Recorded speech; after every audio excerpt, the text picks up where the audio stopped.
Son las 10 de la noche y es la hora de opinar. Hoy comienza la semana.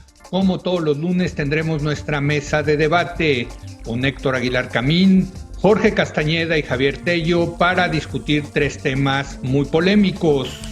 Primero vamos a examinar la verdadera fuerza de Morena, el gobierno y el presidente rumbo a las elecciones intermedias de junio. Después vamos a analizar la reforma eléctrica propuesta por el presidente Andrés Manuel López Obrador. Y para terminar, haremos nuestro comentario semanal sobre el COVID-19 en México.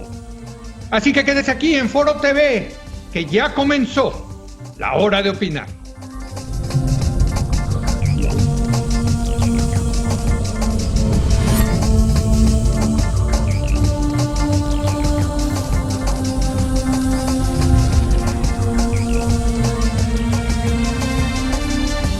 Muy buenas noches. Faltan 4 meses para las elecciones del 6 de junio, donde se renovará la Cámara de Diputados, se elegirán 15 gobernadores, 30 congresos locales y casi 2,000 ayuntamientos. De acuerdo a la última encuesta electoral del Financiero de enero, Morena cuenta con el 38% de las intenciones de voto, el PAN con 11% y el PRI 10%. En cuanto a la popularidad del presidente, según el modelo de encuestas de Oráculos.mx, el 62% de los mexicanos aprueba la manera como está gobernando López Obrador. No obstante estos números favorables para el gobierno y su partido, en un reciente artículo de Jorge Castañeda en Nexos, nuestro colaborador duda que la oposición esté tan desacreditada, Morena tan amada y López Obrador tan admirado. Y para debatir este tema, saludo a Héctor Aguilar Camín. Héctor, muy buenas noches. ¿Cómo estás, Leo? Javier, Jorge, ¿cómo están? Javier Tello, muy buenas noches, Javier. Leo, muy buenas noches. Héctor, Jorge, buenas noches. Y desde luego también saludamos a Jorge Castañeda. Jorge, muy buenas noches. Hola, Leo, Héctor, Javier. Bueno, yo creo que vale la pena empezar contigo, Jorge. ¿Por qué crees que la oposición no esté tan desacreditada, Morena tan amada y López Obrador tan admirado, como dicen los números, caray? Pues mira, 3 razones muy rápidas, Leo. En primer lugar, ya hace falta un pequeño retroceso histórico, una revisión histórica. Muchos han sostenido, los encuestadores Jorge Buendía y Javier Márquez en particular, en un artículo en Nexos hace más de un año, que fue muy clara la influencia electoral y en las encuestas en el 2018 del golpeteo del gobierno de Peña Nieto, de la PGR, de los medios, etcétera, contra Anaya, y que los famosos 53% de López Obrador en la elección presidencial, a esos hay que descontarle X cantidad de puntos. Ellos creo que calculaban una decena de puntos que provienen de este factor extraelectoral. Probablemente no ilegal, aunque el tribunal sí lo desaprobó, pero en todo caso pues válido con el sistema mexicano. Segundo, he estado platicando con mucha gente que está metida en lo del siglado, como le dicen, de las candidaturas de la Alianza Va por México, las 220 candidaturas únicas que va a tener la coalición en 220 distritos, y que han estado revisando lo que pasó en la elección del 2018 en ciertos estados. Y resulta que en un puñado importante, casi 10 estados, López Obrador obtuvo mucho más, una votación mucho mayor a su promedio nacional en esos estados. Y da la casualidad que esos estados todos estaban gobernados por el PRI y que el gobernador del PRI pues le echó una manita también, sobre todo en los últimos días, al candidato López Obrador como parte de este pacto. La excepción es Tabasco, donde se entiende que le vaya mucho mejor que su promedio y donde además el gobernador no era priista. Oaxaca, Chiapas, etcétera, todos sí. Entonces es un primer elemento de duda. Pero Déjame interrumpirte ahí, porque cuando dices le echó una manita el gobernador, ¿a qué te refieres? Porque hay de manitas a manotas, Jorge. Pues mira, no, yo no tengo los detalles. Lo que es claro es que el gobernador del PRI en esos estados puede haber, y de hecho, llamó a votar, indujo a votar, acarreó a votar, ayudó a votar a los votantes clientelares del PRI. Son, acuérdate, estados pobres, estados rurales. En lugar de llevar esos votos al PRI, se los llevó a López Obrador en la presidencial. Esto se puede ir detectando con mayor cuidado si uno compara la votación de López Obrador en esos estados y la votación de Morena en esos estados. Yo no he hecho ese trabajo, ojalá alguien lo pueda hacer. Mi otra duda, para no extenderme, Leo, es que todos los encuestadores, los que salen en La Hora de Opinar y los demás también, han detectado esta especie de esquizofrenia de la opinión pública nacional, donde por un lado la gente aprueba a la gestión de López Obrador de la pandemia y por el otro considera que la gestión gubernamental de la pandemia ha sido un fracaso. Digo esquizofrenia porque pues, no se me ocurre un mejor término, no lo encuentro, pero que esto lo que nos sugiere, no lo garantiza, nos sugiere que no estando López Obrador en la boleta, es muy probable que a Morena le vaya significativamente menos bien en junio que lo que la aprobación de López Obrador podría señalar. Yo agregaría quizás, Javier, a lo que nos está apuntando Jorge, que a diferencia del 2018, no vamos a ver un Morena del todo unido, porque ya estamos viendo que la repartición de candidaturas, pues hay divisiones importantes de Morena. En Michoacán, uno de los posibles candidatos ya se les fue y se va a lanzar por otro partido. Pero en fin, no sé cómo ves tú esta idea de qué tan fuerte o qué tan debilitado llega Morena y el presidente a las elecciones que ya efectivamente van a ser dentro de muy poco, Javier. En efecto, creo que son dos preguntas, si bien relacionadas, son distintas. Una cosa es el análisis que Jorge acaba de resumir de lo que ocurrió en 2018 y que eso a su vez utiliza Jorge para especular sobre las elecciones intermedias este año en 2021.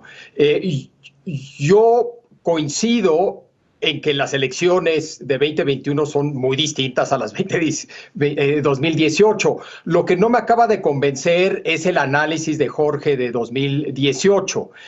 No comparto algunas de las premisas y tengo dudas sobre algunos de los argumentos. De entrada, pareciera que un puñado de gentes controla alrededor del 15% de los votos. No sé si esto cae dentro del famoso mito de los operadores políticos. Es decir, se ponen de acuerdo 3, 4 personas y pácatelas. Mueven entre 10 y 15% de los votos de un candidato a otro a su voluntad. Entonces, ahí ya empiezo a dudar del tema.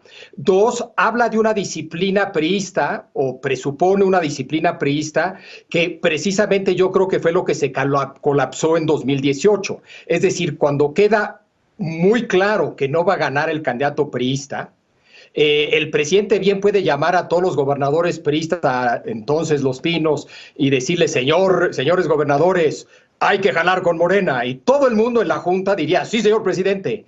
¿Qué harían saliendo de esa junta? Lo que a ellos les convenía, dado que quedaba claro que no iba a ganar el PRI, se pierde esa disciplina y cada quien jala para donde le convenga. Y sospecho que eso se replicó en cada estado. Cada gobernador llamó a sus operadores, señores, vamos con Morena, y todos sus operadores dijeron, sí, señor gobernador, y luego cada quien hizo lo que más le convenía. Es decir, creo que el argumento en parte presupone una disciplina, yo creo que se colapsó. Otro problema que tengo es que el problema de la campaña del Frente fue la campaña que le hizo el gobierno, el entonces procurador de corrupción, etcétera, etcétera. Coincido en que eso afectó, coincido en que eso fue ilegal desde mi punto de vista y profundamente incorrecto también desde mi punto de vista, pero creo que atribuir eso o explicar el mal desempeño de Anaya por eso sería un error. Es decir, por un lado creo que esa crítica fue exitosa porque algo decía de la situación en México en ese momento, de la visión que mucha gente tenía del PAN y del PRI en ese momento, y eso es algo real. Es decir, siento que también detrás de este argumento está la idea de que lo de López Obrador no es real y que se explica por esquizofrenia, se explica por engaño, se explica por muchas razones, pero que no es real. Yo sí creo que es algo muy real. Podrá ser algo malo para México, pero yo sí creo que es algo muy real. Entonces, cada vez que escucho explicaciones que tratan de entre líneas decir que no es algo real, no es algo sólido, etcétera, etcétera, no sé, me incomodan. Pero en fin. Pero en cualquier caso, Javier, lo que no te convence es el argumento o los argumentos de Jorge sobre el 2018. El tema es cómo traer esto a la discusión del 2021, ¿no? En efecto, yo creo que yo sí soy de los que cree que hubo un fenómeno en 2018 y la pregunta es si ese fenómeno en 2018 se mantiene en el tiempo, estará presente en 2021. Con la diferencia entre una elección presidencial y una elección intermedia. Es decir, si Morena podrá aprovechar ese fenómeno, si ese fenómeno sigue presente. Y ahí sí puedo tener muchas dudas sobre todo ello respecto a 2021. Y en efecto sí creo que le va a ir menos bien a Morena en 2021 respecto a cómo le fue en 2018. En eso coincido.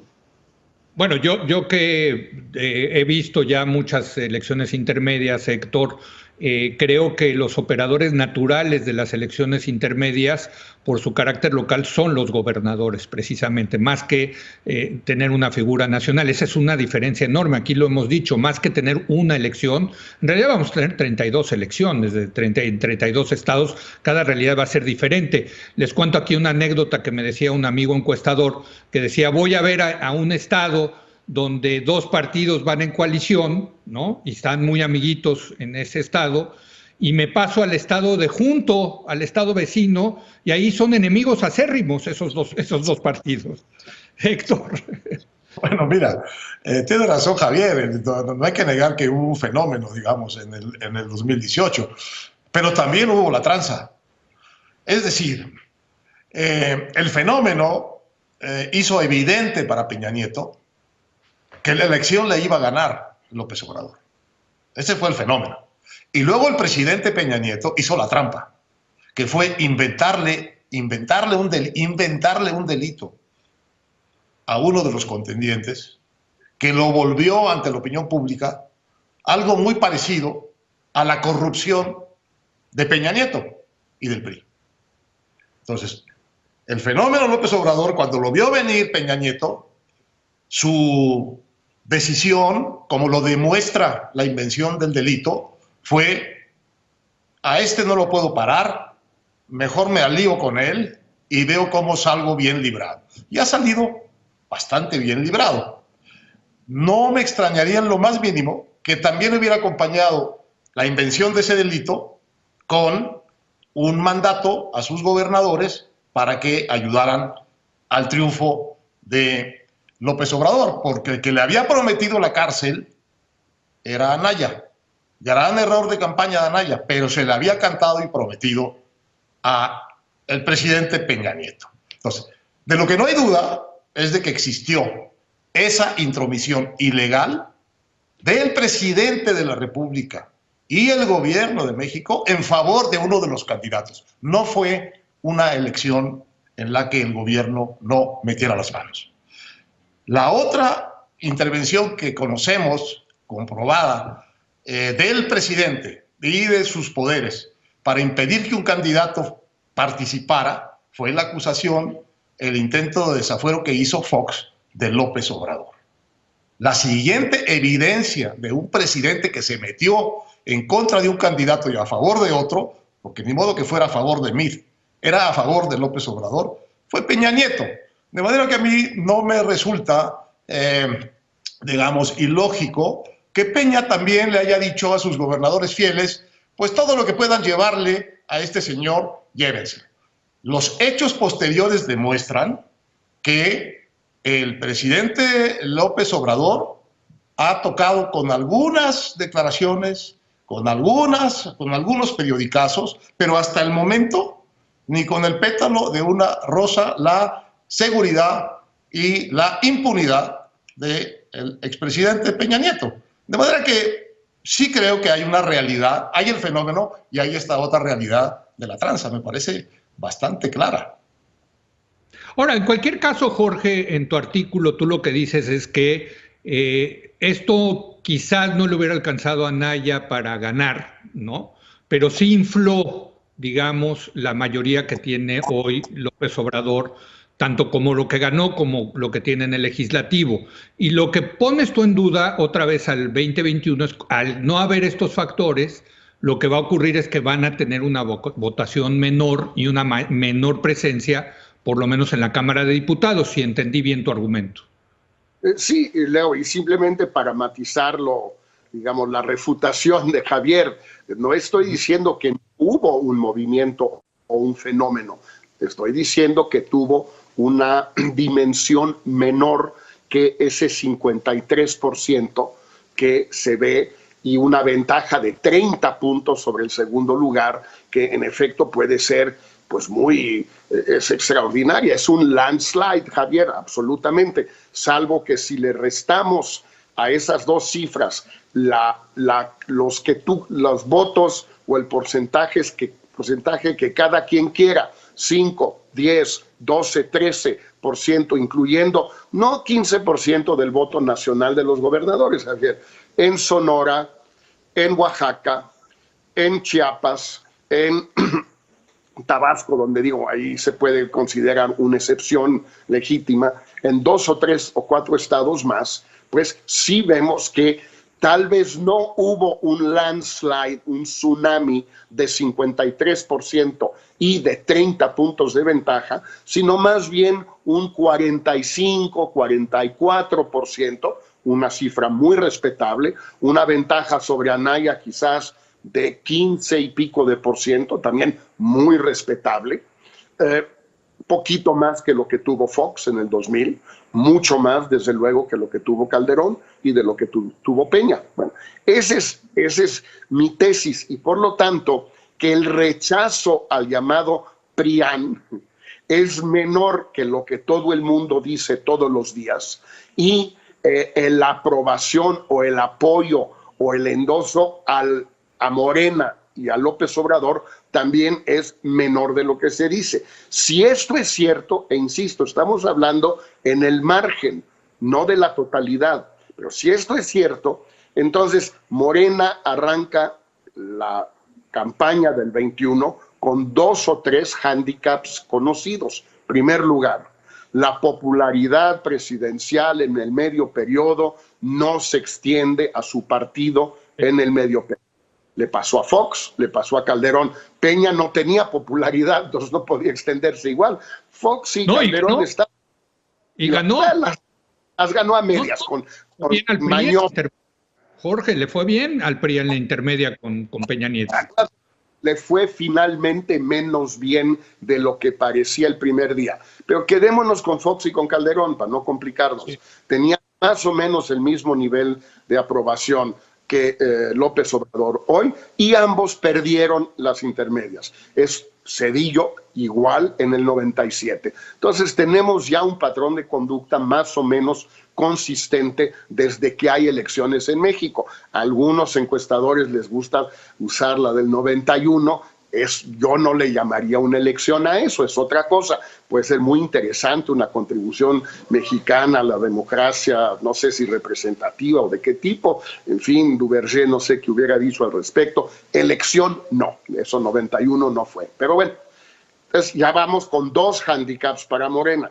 el tercero, el que tú agregabas, están divididos y escogiendo a unos candidatos impresentables. Habrá muchos de la oposición que también serán impresentables, sin duda, pero pues no es precisamente un cartel el de Morena que uno diga vamos a la Plaza de Toros este domingo porque va a ser espectacular, pues no. Y por último, agregaría un elemento fundamental que hemos discutido mucho aquí, Leo, que es el tema de las vacunas. Ya no quedan ni 4 meses para las elecciones.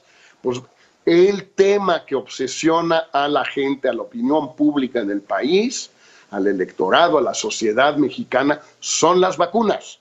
Pues va a haber vacunas o no va a haber vacunas, pero ya el tiempo pues sí empieza a achicarse y las mentiras descaradas de López Obrador y de Morena y del gobierno y de todos ellos, de que ya vienen, ya ahí van llegando, mira, ahí viene ya la vacuna, pues no. Ahora, Javier, yo en los números, y los mencionaba al principio del programa, veo que efectivamente el presidente tiene una popularidad sólida, que no necesariamente, y lo dice bien Jorge, se transmite a votos a favor del partido gobernante, pero veo también en las encuestas a Morena como el mejor posicionado.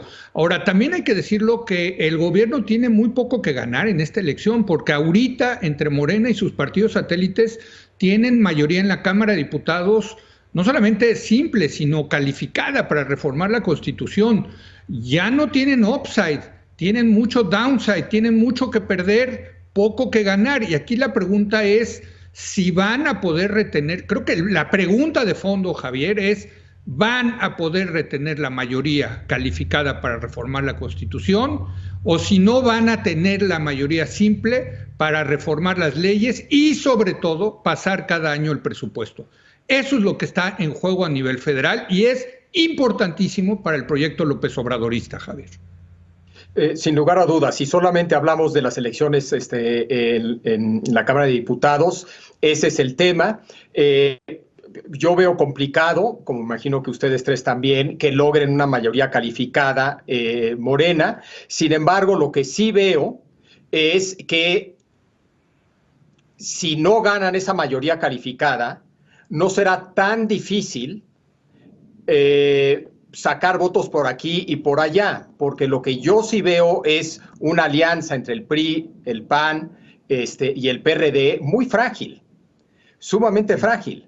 Y podrán ir unidos para la jornada electoral, pero el día después de la jornada electoral yo creo que va a ser relativamente fácil para el gobierno obtener algunos votos más por aquí y por allá, dado que no habrá ninguna disciplina, no hay un proyecto conjunto, etcétera, etcétera. Y creo que esa disciplina y esa coordinación de la oposición, si les va muy bien, en una de esas sí se logra, porque ya empiezan a ver rumbo a 2024 la posibilidad de volver a ir juntos y ello pasa por mantenerse juntos, por mantenerse unidos, mantener un frente en contra del gobierno, etcétera, etcétera. Pero si no ganan de manera contundente... A ver, si la oposición, si PAN, PRI y PRD ganan una mayoría simple, ahí sí tienen enormes incentivos para ir juntos y hacerle la vida de cuadritos al gobierno. ¿No? Ahí claro. Sí, ¿estás de acuerdo? ¿No? Sí. Por eso, si les va bien, tienen incentivos para mantenerse unidos. Si no les va tan bien, creo que será fácil para gobiernos quitarles por aquí y por allá los suficientes votos, bajo el supuesto que le va relativamente bien a Morena, los suficientes votos para alcanzar ya sea la mayoría absoluta o incluso la calificada. Pero para mí la otra pregunta es si esta es una elección de movilización o de persuasión, porque hay muchos indecisos, pero la participación es baja. Entonces, ¿cuál de las dos va a ser?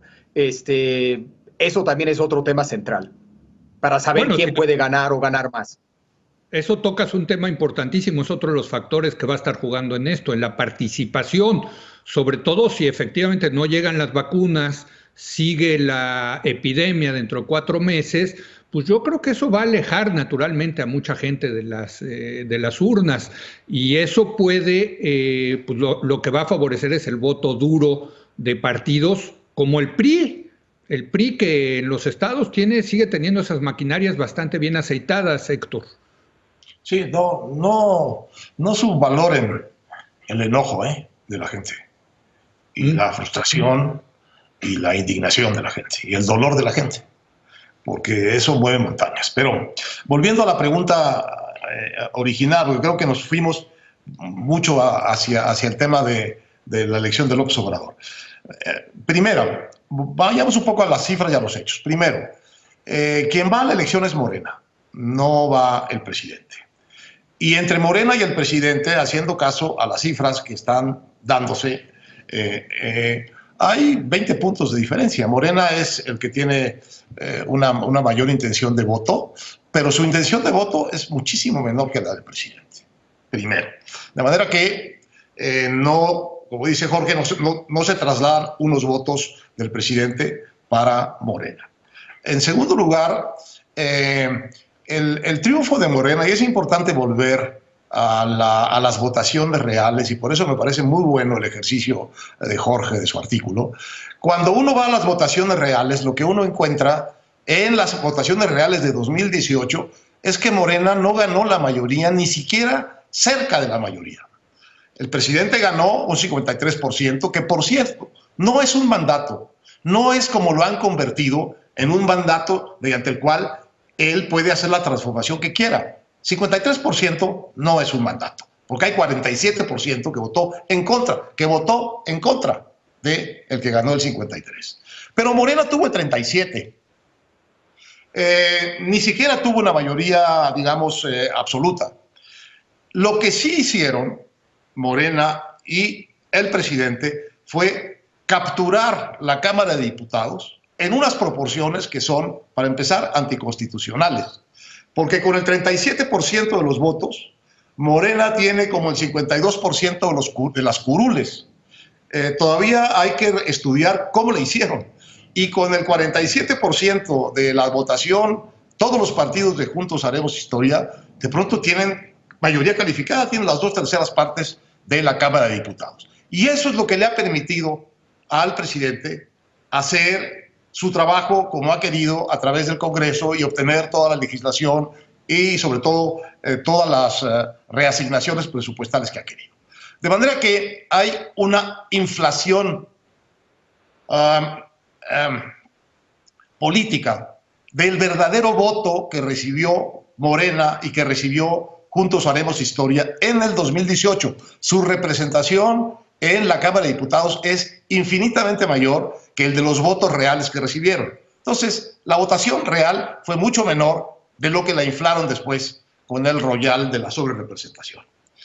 Tercero, las votaciones reales que ha habido desde 2018 para acá, en ninguna ha sido Morena el que ha obtenido, el partido que ha tenido más votos. En la de 2019, que hubo de muchas elecciones locales, quien obtuvo más votos de todos los partidos fue el PAN. Y en las elecciones recientes de 2019 en Coahuila y en Hidalgo, quien obtuvo la mayoría de votos fue el PRI. No fue Morena en ninguno de los dos casos, en esas dos elecciones. Y luego finalmente tenemos un partido que está dividido, como ustedes han dicho, que está presentando a unas verdaderas aberraciones cívicas para ir como candidatos. Y está además resintiendo una de las peores administraciones de conflictos que hemos tenido en este país, que es la administración de la pandemia por el gobierno del presidente López Obrador.